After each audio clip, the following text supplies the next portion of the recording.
Sunday I was able to rise a little bit later, which was nice, and do my Burger King a little bit later, because I wasn't due to meet Donna until 11:30, and at 10:30 I was in my room when she phoned, and I got to speak to her for the first time, and she said, look, we're about an hour away, we'll be there about 11:30, which is as I expected.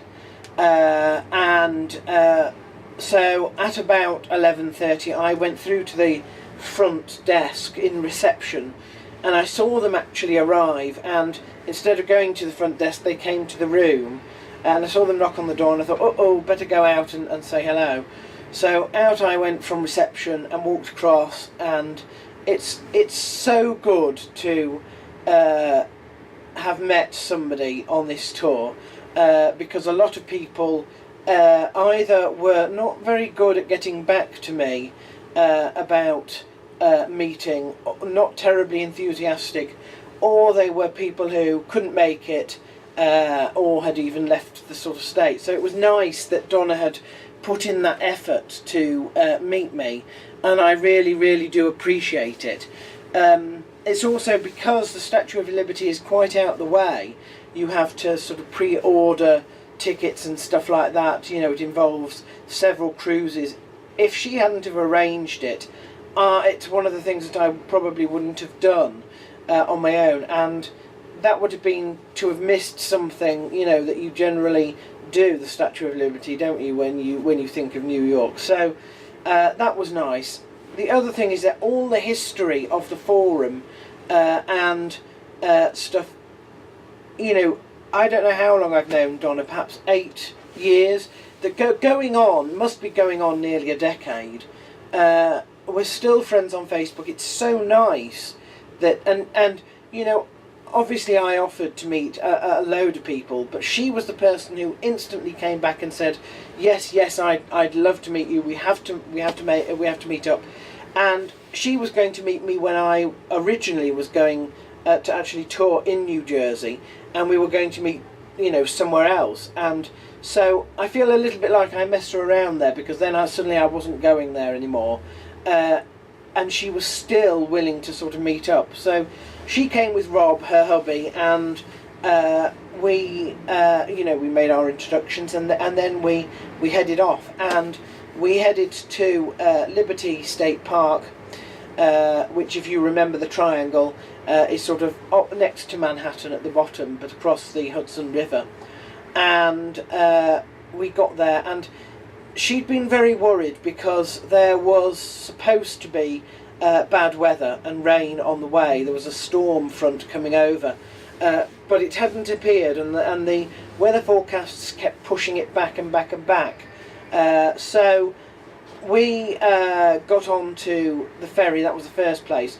We were walking through Liberty State Park, and Liberty State Park has things like the old terminal for the trains into New Jersey, which now sort of stand derelict, and we were making she's an absolute hoot.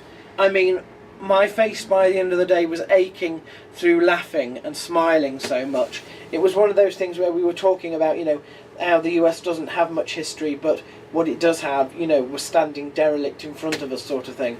Anyway, we made our way to the boats, and we started our island hop from Liberty State Park in New Jersey over to Ellis Island. Ellis Island is the island where people who were coming to the New World, so to speak, from Europe would arrive, would get sort of segregated, would be tested for diseases.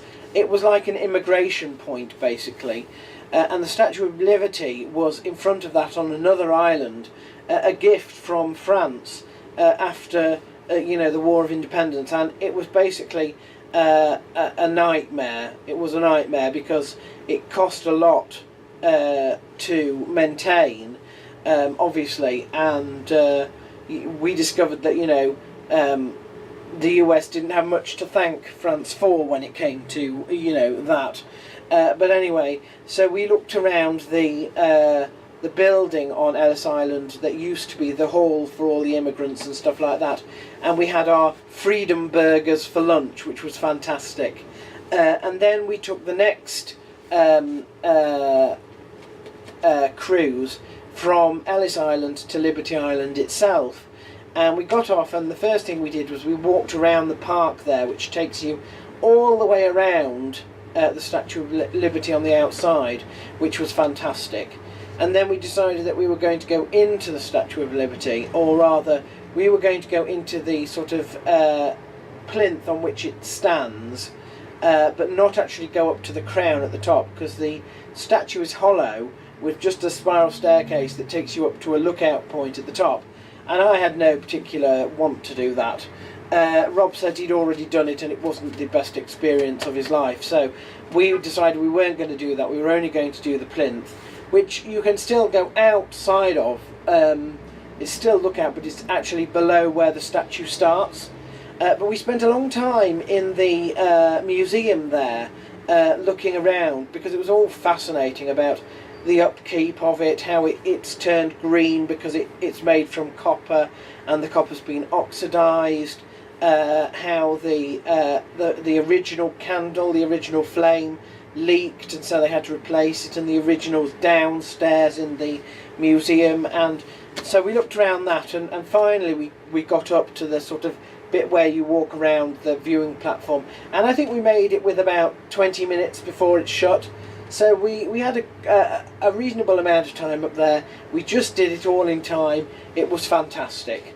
And then it was time to catch the ferry home. And as we were waiting at the ferry port, that is when the bad weather and the storm front hit.